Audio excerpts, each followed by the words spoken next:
ہند بنت عتبہ کون تھیں؟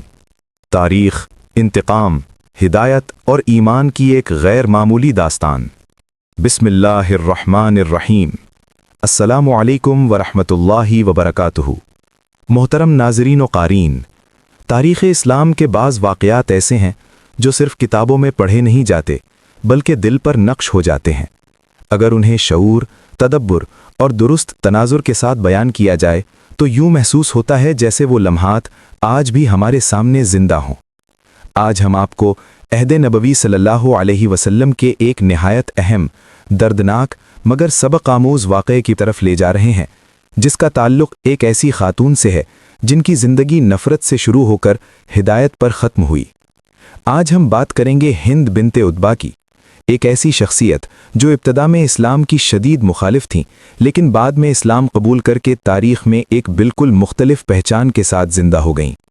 ہند بنت عتبہ کا تعارف اور خاندانی پس منظر۔ ہند بنت عتبہ کا تعلق قبیلہ قریش کے معزز اور بااثر خاندان سے تھا۔ ان کا نسب یوں بیان کیا جاتا ہے: ہند بنت عتبہ بن ربیعہ بن عبد شمس بن عبد مناف۔ ان کے والد عتبہ بن ربیعہ مکہ کے ممتاز سرداروں میں شمار ہوتے تھے۔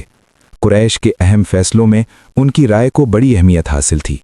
ہند نہ صرف ایک رئیس گھرانے کی بیٹی تھیں بلکہ ذہانت، فصاحت اور مضبوط شخصیت کی مالک بھی تھیں۔ ان کی پہلی شادی فاقہ بن مغیرہ مخزومی سے ہوئی، مگر یہ رشتہ زیادہ عرصہ قائم نہ رہ سکا۔ بعد ازاں ان کا نکاح ابو سفیان بن حرب سے ہوا، جو بعد میں قریش کے سب سے طاقتور سرداروں میں شمار ہوئے۔ اسلام سے دشمنی اور بدر کا صدمہ۔ اسلام کے ابتدائی دور میں ابو سفیان، عتبہ بن ربیعہ اور ہند تینوں اسلام کے سخت مخالفین میں شامل تھے۔ جب غزوہ بدر پیش آیا تو قریش کے کئی بڑے سردار مارے گئے، جن میں عتبہ بن ربیعہ یعنی ہند کے والد، شیبہ، ولید اور دیگر معززین شامل تھے۔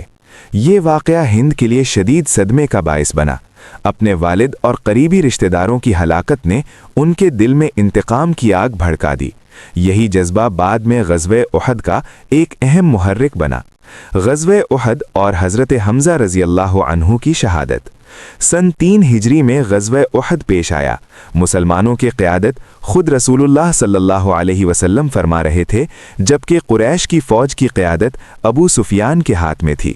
اس جنگ میں ہند بنت عتبہ بھی دیگر خواتین کے ساتھ شریک ہوئیں، جن کا مقصد فوج کا حوصلہ بڑھانا اور انتقام کی آگ کو زندہ رکھنا تھا۔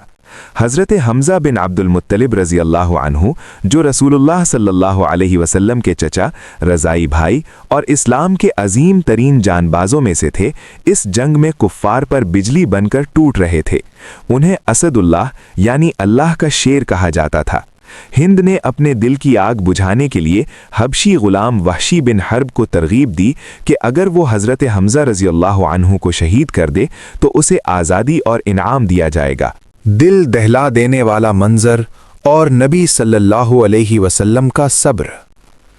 جنگ کے بعد جب رسول اللہ صلی اللہ علیہ وسلم نے اپنے محبوب چچا کی لاش دیکھی تو آپ صلی اللہ علیہ وسلم پر غم کی کیفیت طاری ہو گئی۔ صحابہ کرام رضوان اللہ علیہم اجمعین کے لیے بھی یہ منظر ناقابل برداشت تھا۔ اسی موقع پر اللہ تعالیٰ نے قرآن میں صبر و درگزر کی تعلیم نازل فرمائی۔ اور اگر تم بدلہ لو تو اتنا ہی لو جتنا تم پر ظلم ہوا، اور اگر صبر کرو تو وہ صبر کرنے والوں کے لیے بہتر ہے۔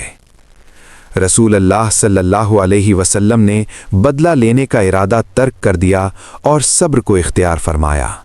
یہی وہ اخلاقی عظمت تھی جس نے بعد میں دشمنوں کے دل بدل دیے۔ حضرت حمزہ کا جنازہ اور عظمت۔ حضرت حمزہ کا جنازہ غیر معمولی تھا۔ روایات کے مطابق رسول اللہ صلی اللہ علیہ وسلم نے حضرت حمزہ کے ساتھ دیگر شہداء کے جنازے بھی ادا فرمائے۔ اس طرح حضرت حمزہ کا جنازہ 70 مرتبہ پڑھا گیا۔ آپ کو احد کے میدان میں دفن کیا گیا۔ آج بھی یہ مقام اہل ایمان کے لیے عقیدت اور سبق کا مرکز ہے۔ ہند بنت عتبہ کا اسلام قبول کرنا۔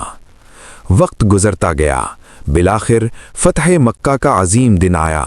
رسول اللہ صلی اللہ علیہ وسلم نے عام معافی کا اعلان فرمایا۔